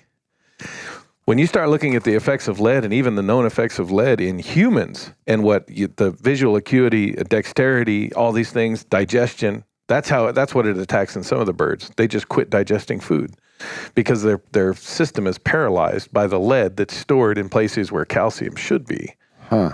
And then you think of, wow, what about all the other mortality factors? Are they contributed to by these birds that are just a little sick? Mm-hmm. And it's a terrible way to die. And I don't say that because I know how it is to be a bird of prey. But if you think about, you're starving to death while eating and losing your form and function and ability to do anything and getting so sick that you go and hole up somewhere and hope to outlast this malady and not be predated. Yeah. And you don't come back. Huh. Now, how many times does that happen? We don't know. We you don't find animals that are sick that go off to die. But we should roll back a little bit, because when we talk about the testing itself, you have to understand what we're capable of doing. So we can test blood, which is a snapshot of exposure, of recent exposure. It lets us know, okay, there's been lead exposure that's happened in the last 2 weeks or so.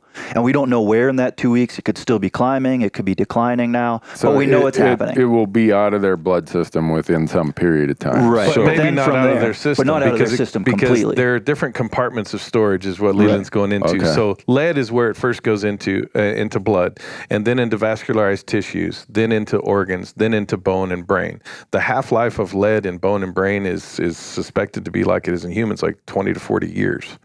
The half-life of lead in blood is only about 17 days for these raptors. Oh, okay. So that's where you're getting 2 weeks. Yeah. Okay. Yeah. So it drops down pretty quickly once they hit the limit of that exposure, once they hit the peak. But when you capture the bird, you capture a live bird and you take some blood and let it go. You don't know where in that exposure they are. If they're still climbing, bird, where they got it, or where they got it. You know, there's a lot of challenges that go, but we do know that those exposures tend to be increasing during the hunting season. We have much higher levels of exposure and more birds exposed with every study that's been done. And then it has impacts, sublethal impacts. You know, it's not just death is the problem, right? If you're feeling poorly during breeding season, it's not going to bode well for you expressing your genes in the next generation. No, that's for sure. So there's been some cool recent studies that have actually looked at movement and flight and golden eagles in Europe with lead exposure, and at very low levels of exposure, it actually changes how they're moving across the landscape. What is the overall impact of that? We don't know yet. But now we show that exposure is actually changing behavior, and that's also concerning.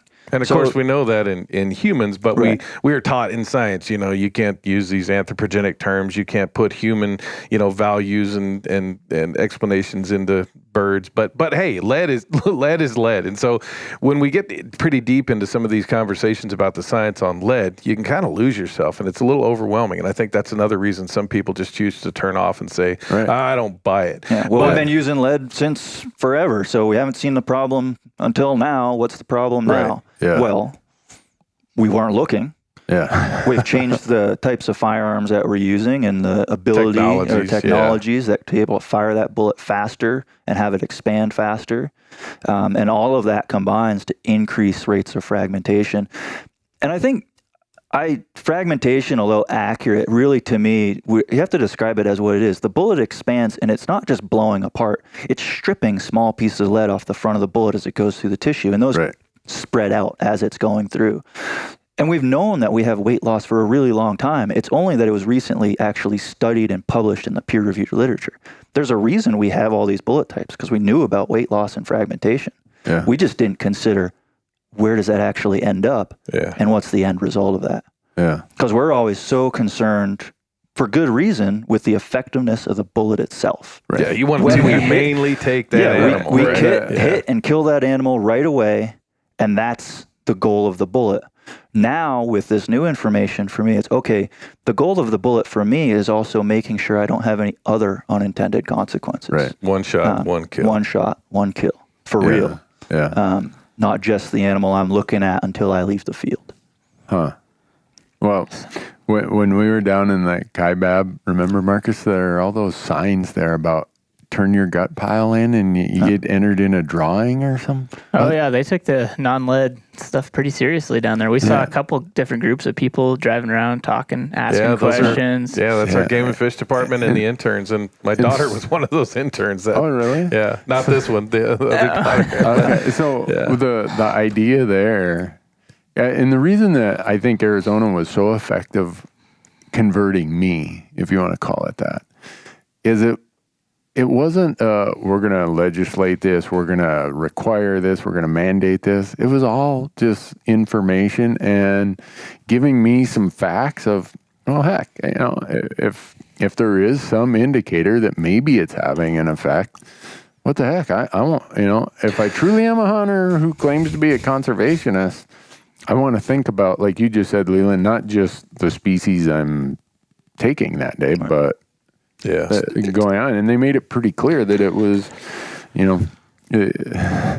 leaving gut piles, leaving carcasses, there at that time, and that was 11 years ago, they were having some indicators that was contributing. The indicator's 55% of the diagnosed deaths. That is where a bird can be collected, where a condor can be collected and identified as to what caused its death. 55% are caused by lead poisoning.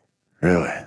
Wow. And again, that's not 55% of every condor has lead poisoning. No, that's 55% of the condors that die that are necropsied, which is an autopsy for wildlife. 55% of those die of lead poisoning. The second leading cause of death is less than half that rate, and it's predation. So it's what you it's a good thing. It's one that we say, okay, that you should expect that. Right. I think we've lost 17 birds to predation compared to 55%. I think it's up to 37 condors now from lead poisoning. Yeah. And again, I caution people, don't run off and say, well, that's just condors. It's an indication of potential impact for every other scavenger out there. Some scavengers won't be as affected as the condor. Right. But the other studies, as Leland very appropriately pointed out, are showing that every other place you have a hypothesis and say, I wonder if there's lead poisoning in this species because they consume the remains of shot animals in the field. And in nearly every case I can think of, the answer was yes. Yeah. And so the reasonable part, and this is what you brought up about, they were saying, bring in your gut pile. I'm so proud that in our work with Game and Fish together in a partnership, we came up with this plan that, okay, what are the other ways people can help? Because one of the last things some hunters want to do when they finally get drawn for that tag is change the type of bullet they're confident in. Right. It's like your wife saying, hey, we're going to give you some new walleye lures. Don't use the things you've always used. And you're going to no. So it's the same thing. And so what you want to say is, what are the other ways we can eliminate this potential exposure? And we said, well, it's a nasty proposition, but hey, let's ask them to collect their gut piles. Yeah. And when I tell people that, or when they hear that, they laugh and say, who does that? Let me tell you who does that. When the Peregrine Fund or other donors contribute to this pool of prizes, and we say, you could win a gift card for Cabela's for $500. I'll tell you who brings them in. A lot of people. In Utah, and Utah has a similar voluntary lead reduction program. Yeah. And we purchase an ATV and 5 rifles a year. Oh, really? The Peregrine Fund purchases that and gives that to them and say, hey, we're putting our money where our mouth is, and we're a nonprofit. We're working to fund ourselves. This isn't a government project here. And we say, we'll put our money where our mouth is. Here's an ATV, brand new Honda Rancher 420, 4x4 every year, and 5 rifles. And for people who bring their gut piles, they bring in a gut pile, or just show that they're using non-lead ammunition, give us a proof of purchase. And that's what those two little programs, and what Leland's done in Oregon and some of the other outreach programs in other states, that's what led to us saying, we need to do this on a larger scale. Yeah. People need to know that they can help contribute to conservation by doing something as simple as either using a non-lead bullet and leaving the remains of carcasses in the field, or using their other bullets, their lead bullets, and removing the carcasses from the field. I mean, the best case scenario for wildlife is they still have grown to utilize that food source. Right. So it'd be best if they could just continue to eat that carcass or gut pile. Yeah, I mean, the other piece is, like, in Oregon, we don't have check stations. So people don't have a place they could bring gut piles to check them in. So I can't do a program like that. But what I've done and am working on right now is building an incentive program similar to what was done in Arizona, where if they can prove they've used it, then we enter them into that drawing for some good prizes. And on the other side, we really want to support new hunters. So part of what we're doing is also, as hunters go through Hunter Ed, if they're able to complete a small course that also highlights some of the information about non-lead ammunition and the benefits of choosing it, they will can get a gift card or a discount coupon to actually purchase non-lead as the ammunition they first try, so that they can experience that success that you've seen. Yeah. Because we all hunt. We all want to see hunting continue. We firmly believe that hunting is a key part of the North American model of wildlife conservation. And the two tenets of our partnership. Yeah. To conserve our wildlife conservation and hunting heritage. It says it in the only document we have thus far that defines what this partnership is. It says just that. That's what we're about. We want to maintain hunters' position as leaders in conservation. We want to maintain our participation. But we also want to make sure that we are actually leading in conservation. And as new information comes out that shows that there's something we can choose that will have a positive impact on other wildlife and also allow us to tell that story to non-hunters, we think this is a really important piece of all that. Supporting that path for new folks is, for me, one of my key elements. People who haven't bought in, aren't tied in yet to, well, I've been using this bullet for 30 years. I'm really hesitant to switch. Okay, you haven't been using a bullet yet. Why don't you try this one, see how well it works for you? Yeah. And because of that experience you've seen, I actually talked with folks who have started their kids hunting with a non-lead bullet and said, the reason we did that is it provides us a bigger shot area because we don't have to worry about bullet fragmentation on a shoulder bone or something like that. Yeah. Because they can use that entire area as their target, get that bullet in there, and still get penetration to those vital organs, even with sometimes a lighter caliber, which works really well for the younger kids. That's a because you get all that combined, all that performance, get them started down the path, and also be supporting these other species out there. Huh. Well, I hate to. No, I don't hate to. I'm happy to. Talk about, and I don't know what the voluntary, do you call it compliance when it's voluntary? Participation. In Okay, partnerships. Okay. In Arizona, do they have any numbers that say how many hunters are voluntarily participating? For the last 11 years? Yeah. 87% average. Really? Yes. Wow. That's way beyond what I would have expected. And isn't it sad that is not what is leading the ticker tape on the news station? That look what hunters are doing for conservation. Right. Instead, what dominates is the ban in California is threatening our rights. Yeah. Well, that was a raw deal in the way that came about. And that's what we're trying to make sure people are aware of to inoculate for. Yeah. The best way to not be told what to do is to take the bull by the horns, and that's what we're doing in these voluntary outreach programs. Because right now, California, when is it starting in 19? July 1, 2019. 2019, yeah. I mean, they're phasing it in. So right now, I just read it, and I'm going to forget, but they've gone all state lands, and I think quite a bit of the bird hunting and everything, and I think all big game will be the final phase in 2019. So all hunting. So it's kind of the California way, I guess, that it's way easier to just tell people what to do and force them to do it than to work harder and have a voluntary Arizona has. The groups, the so-called conservation groups, and I guess I went ahead and opened that can of worms. The so-called conservation groups who do their conservation through threats of litigation and beating up the legislators, they go to where the low-hanging fruit is, and that's California. And I'm from California, and I hate it. And I'm a conservation scientist, and I'm a hunter, and that's an insult to me. Yeah. Don't tell me what to do. Don't tell me how to think. Give me information so that I can think for myself and make a more informed decision, and coax me along to hopefully make a really good decision for conservation and for the future of hunting. Because the other masses that Leland brought up a little bit ago, that we don't just work on this North American non-lead partnership to talk to hunters and to agencies and to sports groups. And I hate sports groups. I said that the other day. This is not a sport, damn it. This is my tradition. This is my heritage. It's not a sport. Yeah. I played football. That was a sport. But we don't just spend our time talking to those people. Yes, those are the people who can solve the problem by choosing to use non-lead or remove the remains of shot animals. But we spend an awful lot of time talking to the non-hunting sector. And you should see the faces of the Audubon crowds when I'm speaking to them, when I talk mostly about hunting and the conservation ethic we as hunters have. Yeah. And they look at me like, are you kidding me? How can you love an animal and shoot it? Yeah. And I said, well, let me tell you. Do you know about your founding fathers of ornithology? Yeah. Let's talk about them. Let's talk about Audubon. Did you know? Yeah. Have you heard the name George Grinnell? Have you heard? How about anyway? So we spend an awful lot of our time trying to educate them as well, and say, look, hunters are the only ones that can solve this problem. So it would behoove you to get off your high horse for a moment and not chastise hunters and engage and understand why they do this, what is not only our tradition and heritage, but it's a legal activity. Yeah. And find out if there's some way you can join to help to work with them to solve this problem, because you too care about the environment. You too care about these raptors. So you don't hunt. That's okay. Right.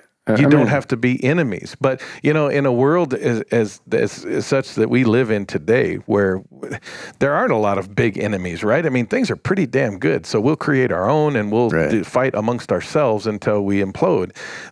We can't let that happen. So it's interesting. I work for a zoo, which is weird. Well, you just did it too. I think we're both going to be looking for jobs after this. I don't want any. If either of you get fired because of this conversation, I'm not here to bail you out. No, I will be here. I know where you work. I know how to pack stuff. I'm good at that. Oh, really? Well, all right. Leland's already a notch ahead here. He has metabolism, though. He'll eat more. Yeah, that's true. That's true. Yeah, I can carry a lot. Well, we'll consider you equal then. But, the interesting thing for me is, I do all these events where I go and talk to the hunters because, again, it's their choice that really makes a difference. So they're the key partner for me. And, there are people. Yeah. So that's who we like to go talk to. I mean, I like talking to other folks as well, but I go and do events at the zoo. Zoos are interesting in that that's a place people who have no connection to wildlife can go and feel connected and start that connection. Wow. You think about this. Different than us. Someone who's grown up in the middle of LA goes to the zoo and they go, oh, wild animals are cool. We don't see wild animals. We see pigeons and things like that in the middle of a city. But They see wild animals, but you can see those on the news. Right. Yeah. They look. They watch them on BBC.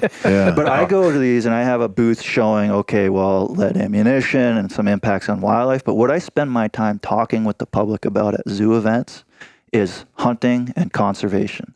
I had a little girl come up to me last summer. They do these events, Twilight Tuesday, they call them, where people can come in kind of late in the evening and there's some music and stuff and there's just a bunch of booths around. And she came up, well, isn't hunting bad?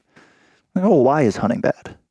Well, they kill animals. Okay, well, do you eat meat? Yeah, I really like chicken and all that.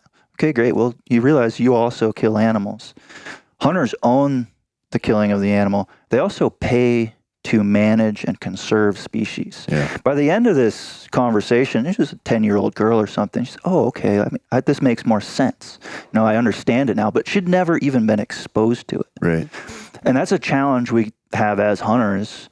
And I think one of the reasons why this is so important, this, choosing non-lead and being engaged on this subject, because it allows us to open up that conversation with the public, who we rely on for support. Yeah. We're 10, 13% of the overall population. If we're lucky. Nationwide. Yeah, I mean, depends where you're at. Yeah, it's not increasing. And we need that support. And we need to be able to show hunting's benefits for wildlife, for conservation. We've got lots of things in our history to share.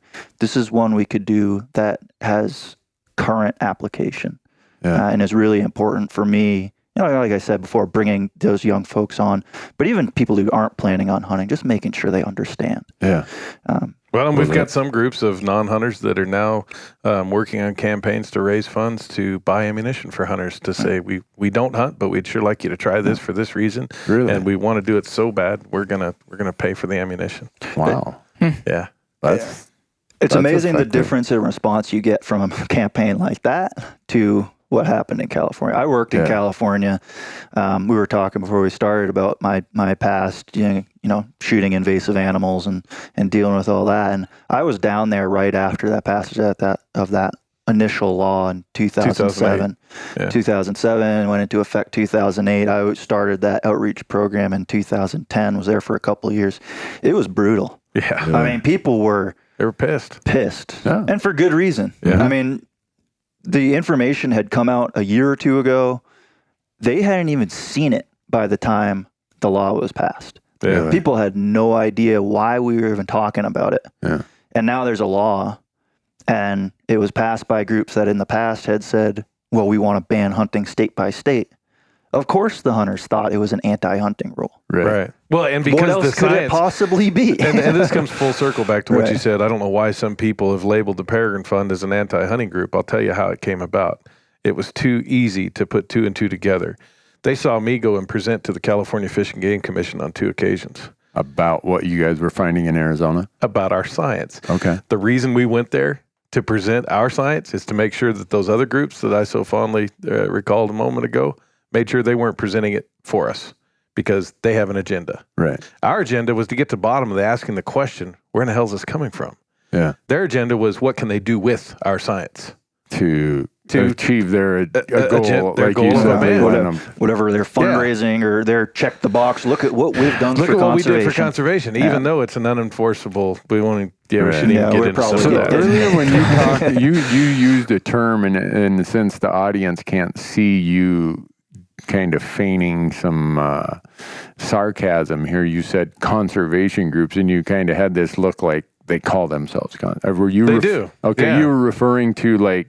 And I have no problem saying who they are. If I recall correctly, it was the Center for Biological Diversity, the Sierra Club, and the Humane Society of the United States were kind of the ones pushing that in California, right? Yeah, you don't have to dig deep to find out the full list. Oh, yeah. I'm already a poster child for the Center for Biological Diversity. Yeah. I mean, they I'm sure they have a dartboard there that they throw, and Randy Newberg's one of the pitchers. I just hate. I mean, as one of the participating biologist on the ground doing this work who's also a hunter. And okay, so maybe I just said what my bias is. I'm a hunter.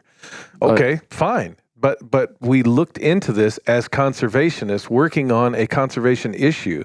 And now we're proposing a solution that we think is reasonable and that can work and that is working for small subsets like our deer hunters. 87%. Show me compliance to laws that matches the participation we've achieved in Arizona of 87% of the deer hunters there on the Kaibab. Yeah. Now it's just the deer hunters and it's just the Kaibab. So we haven't solved the availability of lead problem, but we've proof positive that this method does work. Yeah. It's just hard and it's slow and it's costly. And what they say is we don't have time. We need to ban it now. And I always say to reporters, okay, let's go down in fanciful land here.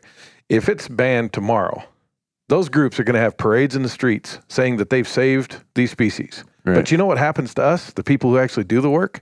We're still out there doing it. And we're still going to be treating birds for lead poisoning until the people that can solve the problem actually believe it's worthy of solving. Yeah. And I made the joke the other day in a side conversation with you. It's like weight loss. I know the equation. I know how to lose weight, but I don't because I'm a function of my tradition and my history and what's comfortable to me.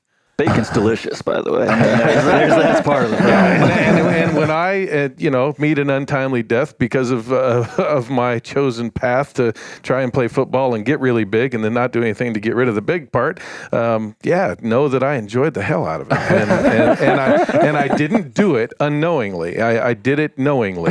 So, yeah. Well, to me, it's just a contrast. So you got and I'm not going to be as polite as you when you called them sarcastically conservation groups. They're not conservation groups. They've never done anything to conserve anything.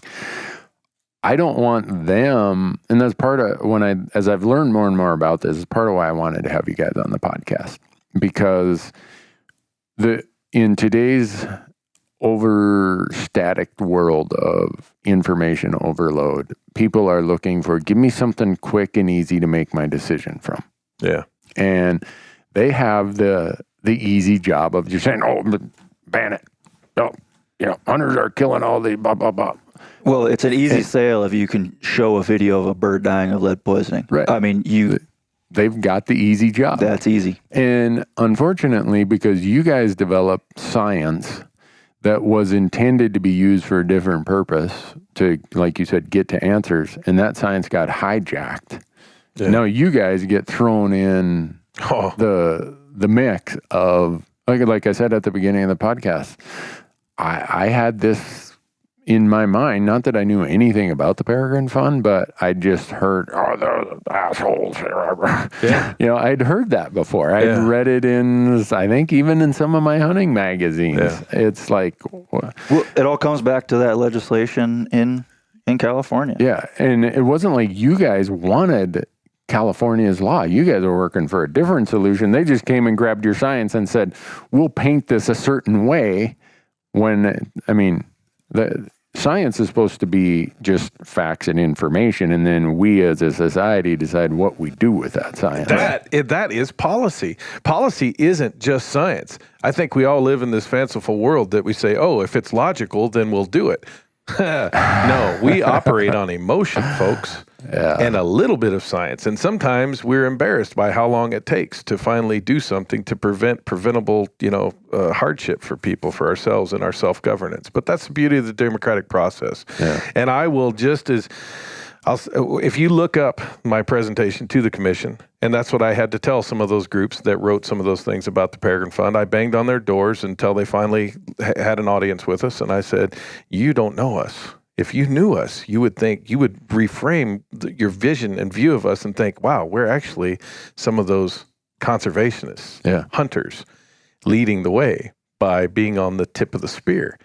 When I presented to California, I said, please, folks, please don't take this preliminary study, and go too far too fast. And actually, I didn't say it that way. I said it the way I normally say it. I said, don't let the cart roll down the hill without the horses in front. Yeah. Get your ducks in a row. Go talk to your hunters. Share with them this information like we're doing in Arizona, and they will respond in kind. Yeah. But if you slap them on the forehead and say, you're going to do this now, I'm sorry, I know these people, I am these people, that's not going to go well, and it did not. Right. So, quick story about that. The company that I worked for there before, right after some of that research came out, they started doing some outreach. They had one outreach event before the legislation passed, doing a shoot like I talked about, letting people come try it. The company I had worked for had done a lot of invasive species removal. And so they're one of the co-founders of our partnership. I had a lot of experience with Nonlead. That partnership is the North American Nonlead Partnership. That's right. Yeah. Okay. Absolutely.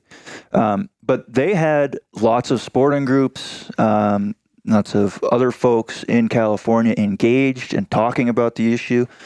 And from my understanding, I wasn't there at it, but it was a very positive experience for everybody. As soon as that legislation passed, obviously, all that went away. Yeah. There was no more calling folks up and saying, hey, can we share some information with you? Now it's, no, we don't want to touch that with a 10-foot pole. Slippery slope, man. Right? Yeah. Now it's, well, you're just trying to attack our firearms rights, our hunting rights. And that's the boulder we've been digging ourselves out from under for the last 10 years. Huh. And part of the reason I work in Oregon right now is to try to avoid having that boulder happen all over again. And that's Oregon. And that's the goal of our partnership. We want to aid, whether it be an agency or a hunter group or a conservation group, a wildlife society, whatever, or an individual. Mm-hmm. We want to aid people in initiating these conversations about this subject and help them navigate it, because we've learned through our trial and error of what works and what doesn't. And we think we can fast track it. We think we can get the ingredients down to, 3 ingredients, and here you go, you can make a cracker, and now you eat it and you're successful. That's the kind of thing we want to do. And so for Oregon's the most recent signatory, and we're working to, we only finished this logo and formalized this group a week before the BHA rendezvous. We still haven't done our press release yet, but we do have members who have signed up. And that resolution that I mentioned, where we say that, we're for wildlife conservation and our hunting heritage. That's our goal. Yeah. Information, education, no litigation, no legislation. We're looking for partners in navigating this sticky situation. And we have Arizona Game and Fish, Utah Division of Natural Resources, Oregon Department of Fish and Wildlife. Those are our 3 agencies so far that have teamed up with us. Uh-huh. Then we have, of course, the founders are the Institute for Wildlife Studies that Leland mentioned, the Oregon Zoo, and the Peregrine Fund, and then another individual who's been doing this forever. There were 4 of us who came together, and then we have some hunter groups already. We have the Arizona Elk Society lended their name in support of the intent as defined by that resolution, this partnership. And so we have Arizona Elk Society, Arizona Mule Deer Organization. We have the Arizona chapter of the National Wild Turkey Federation. Basically what it comes down to is every group we've been able to engage with and develop a relationship with and help walk them through this process of our understanding of the issue and what can be done about it, we eventually get their support. Yeah. When it goes to national, however, Now we are talking the big leagues. Now we are now involved fully in the politics. Right. We are not involved in the politics, but the politics are influencing who is willing to join up with us. And so what we're hoping to show by sponsoring, the Western Association Fish and Wildlife Agencies meeting, we're going to be a part sponsor there to have our booth there. And you can imagine initially they're like, wow, you guys are coming here? It's like, well, yeah, we kind of have to. You guys are the ones who deal in this currency. So yeah, you betcha. Or when we're at BHA, or when we're at SHOT Show, or they say, wow, you're in the lion's den here. It's like, no, I'm a lion. Why shouldn't I be? Oh, that's cool. Well, we're going to have to do another podcast in Arizona. I feel like we're just touching on this. And I guess I always am looking for a takeaway. And for me, you guys tell me if my takeaway is wrong, is you're not telling people, oh, you have to shoot non-lead ammo. What you're saying is somehow get the lead out of the field, either by not putting it there in the first place or properly getting rid of gut piles and carcasses that scavengers and raptors might ingest. Hey, absolutely. You shoot a coyote and it's a legal activity. I've done it. Hell, I was paid for it for a while. And you leave it in the field, the potential for exposure is there. If you want to eliminate that potential for exposure, shoot non-lead or remove the carcass. And this just isn't game. This is any animal. Right. When I worked on cattle ranches and we dispatched, or I learned that word in Game and Fish, dispatched. That's radio lingo. Yeah, in the ranch world, they say put down. Yeah, put down, exactly. But really and for some people, you have to say, I killed it, I shot it in the head with my sidearm. Okay, so when you shoot something in the head with your sidearm, what do you shoot it with? Whatever's in there. Yeah, well, if it's lead, even if it's a cow. And what do you think? We did as ranchers, we'd pull those things out to make sure the critters could do good work and clean it up. Yeah. If you use lead, you've introduced a possibility for lead exposure. So the way to avoid it is to either use non-lead or remove those remains. Okay. I'll just tell you, I hate carrying stuff. I don't have to, so I use non-lead. It just makes my life easier. Right. Yeah. Marcus is looking at me like, Randy, are you going to make me haul that elk gut pile 3 miles out of the hills? Yeah, and I think too, more than all of that, and this is not just about this issue, and you guys are doing a great job of it, and there's a lot of folks doing it these days with these podcasts and taking this more aggressive approach of educating ourselves. Just do that. Educate yourself before you form an uninformed opinion and prove an ass yourself. Yeah, I mean, on that point, we do the huntingwithnonlead.org website has a lot of info on it that people can look at. Yeah, and sorry we don't have a website yet for the partnership, but huntingwithnonlead.org is right now our go-to. That's one of our co-founders. You can go to Oregon Zoo, you can go to ODFW, Arizona Game and Fish, Utah. They all have small pieces of reference material and where you can go to learn more about this. The Peregrine Fund does too. Educate yourself and arm yourself with that information. And for those non-hunters and maybe some hopeful hunters that want to be a part of this, man, you're getting the dope right off the bat. And so you have a real opportunity to do something good for the future of hunting. Yeah. So I have a question. If we can take a step back, a couple steps back potentially. We may have jumped a few. No. I'm not much of a dancer, but I can jump back. So you convinced me that especially on the Kaibab Plateau, where the condors are, that this using non-lead is very important because the condors are a very small population. Yeah. So in the large population of eagles or where raptors are doing well. And I'm playing devil's advocate a little bit, so, trying to. So real quick, if we're looking at these larger eagle populations, things like that, are we seeing massive declines? Right. No. But what we are seeing is very large portions of populations with high levels of lead exposure with an unknown consequence down the line, and it's unmanaged. This is the big thing for me, right? As hunters and as people who care about wildlife, we manage our impacts. We don't manage any of this exposure. Mm-hmm. So if we can't manage it, then how do we know what's going on? How do we control it? And I'm going to go straight up good old boy here because that's who I am. and I'm supposed to be, working on my PhD and all that because I do want to be able to compete in that arena too. But I'm just going to be a good old boy here. You see that I'm holding up an epoxy that contains fragments from bullets that we've shot into our chest chambers where we collect fragments. We basically shoot bullets into these water chambers of both lead and non-lead in every different style so you can see the various levels of fragmentation of each bullet design. All right, so we're looking at these fragments in here. Knowing what you know about lead as a naturally occurring element that's been used by humans since the times of the Romans, how much of that lead do you think is all right to feed to wildlife? Yeah, I mean, I don't know. I'm looking at it, and I'm not going to answer it for wildlife. How much of that lead do I want to eat myself? Yeah, I mean, and we're nervous. And I'll say straight up, Randy, we don't go down that path because the science is not 100% solid there yet. Yeah. But I just ask people, it's okay. It's like a little dog poop in the cookie jar. I mean, how much is okay? Well, none. None. There's a great joke about that, and marijuana cigarettes with families and the kids trying it. Boy, we're really getting in tangents here. Yeah. But I think that's so that's it. And some will say, and I've had some say to me, well, I don't know that it hurts them. So yeah, I think a little bit's okay. So my next question is, how much do you think's okay for us as hunters to say we are okay with feeding to wildlife to the non-hunting community? Right. A known toxin, the water crisis, the lead in Flint, Michigan. Yeah. The amount of lead they're talking about per cup of water compared to eating it seems laughable to me. But I'm just going to go ahead and say I'm not a scientist who's reviewing those papers, but I'm just saying, knowing what I know about lead, and more importantly, what my wife knew about lead, because I too was slow to change. Yeah.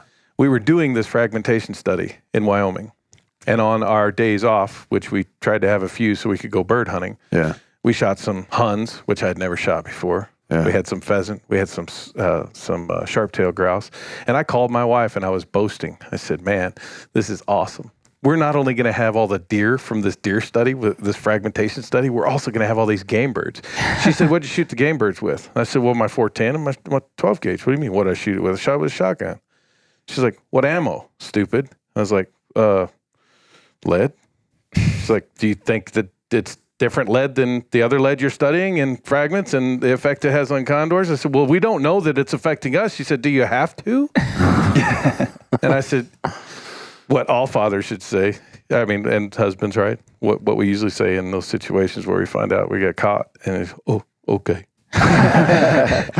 You're probably right. So anyway. Well, I guess I understand that. I mean, there's definitely, you've convinced me, all right, that these raptors are dying or being affected from the lead. But like on a population level in areas where raptors are doing fine, and maybe that's a thing where we just don't know yet, but it's better to take a preemptive approach. Is that kind of precautionary approach? But you also consider if you think about the North American model, right? We manage on populations, but we also manage by the individual, because we manage the individual animal that we shoot and the impact that our bullet has on that. Right. This is still our bullet. We still have to manage the impact of that. Mm-hmm. So for me, that's the key point. And we said it earlier: one shot, one kill. The reason for that is because you own that bullet from point it leaves the firearm till the end of its life cycle in the environment, not just until the animal you shot dies. Mm-hmm. So if you're responsible for killing both the deer or elk or anything else, and then you also have a raptor consume that, you're also responsible for that bird. And if you're not making use of that, then again, we're wasting species unnecessarily. So there's two levels. There's exposure happening at very high proportions in the population and the potential impacts of that on the population itself. But then there's also our requirements and responsibilities as responsible managers of wildlife and how that all works. And I know you don't like how I'm saying this. I do. I'm getting shifty in my seat. Yeah, and I know we're running out of time, but it's... Yeah, we got 3 minutes. 2 minutes. The reason I get shifty is here. I think you have to separate two things. The information we're providing so hunters can make a more informed decision. What you're talking about is population level effects and regulation and management. Yeah. And so they are two very different things, and we should be clear to define that you've heard our bias and our opinion on this subject and our opinion as hunters and what we think, what our personal ethics are on this. We're not telling you to adopt ours. We're saying take this information and make a more informed decision for yourself. Now, if it's affecting at a population limiting level, that's usually when states get involved, and that's when they start talking about regulation. That's their business. That's what they do. We are here to provide the science. And yes, we are here banging the drum of, hey, folks, fellow hunters, take note of this. We can do a good thing here, and it's going to benefit us for a lot of reasons, not just the wildlife, but the future of hunting. Take a lot of consideration when you make your decision. And if you can find your way to support things like this partnership, I think it's going to bode well for the future of hunting. And I think it's going to bode well for the image that we as hunters have. And we're out there pounding the streets, talking to the non-hunting and even the anti-hunting groups. And as much grief as we've given CBD, I've offered to engage with them so they can up their game as well. Both sides of that spectrum. Yeah. I've offered, hey, let's make sure that when a press release comes out, you at least get the facts straight. Well, facts are not a currency Center for Biological Diversity deals in. If facts were money, they'd be bankrupt. And that's not coming from Chris or from Leland. That's coming from Randy Newberg, who thinks the Center for Biological Diversity. We'll hold that for a different podcast. Man, I appreciate this and appreciate the opportunity. Yeah, I'm sorry we got to run, guys, but I reserved the room for a period of time, and I can hear the rumblings out in the hallway there of, when's Newberg going to get out of there? I'm going to have to go and burst in there. Yeah. But we're going to continue this podcast in January in Arizona, and we're going to do it over some hawk or falcon killed waterfowl. Oh, you're going to love it, man. It's going to change your life. Will we be able, you think we'll have a camera that can capture a peregrine dive bombing at 200 miles an hour? Well, we have the camera. I just don't know if we can have the camera operator skilled enough to follow said, we'll activity. hopefully give you several passes, several tries at it. And they're capable of those speeds, but you'll see it. Yeah, cool. You start wide and start tightening up the shot, and you're going to be impressed. Guys, I can't thank you enough for being on the podcast and for the great work you're doing. And really, I think you guys need a lot of accolades for the fact that you are trying to represent this from the hunter's perspective. You are hunters, and just with the popular media being the tidal wave it is, you guys have a hard job. Yeah. And I appreciate that you guys are sticking to your guns. You betcha. Yeah. We'll always stick by our guns. We're that way. And folks, thanks for listening. Until the next time, have a good summer. I'll give you a walleye fishing update on the next podcast.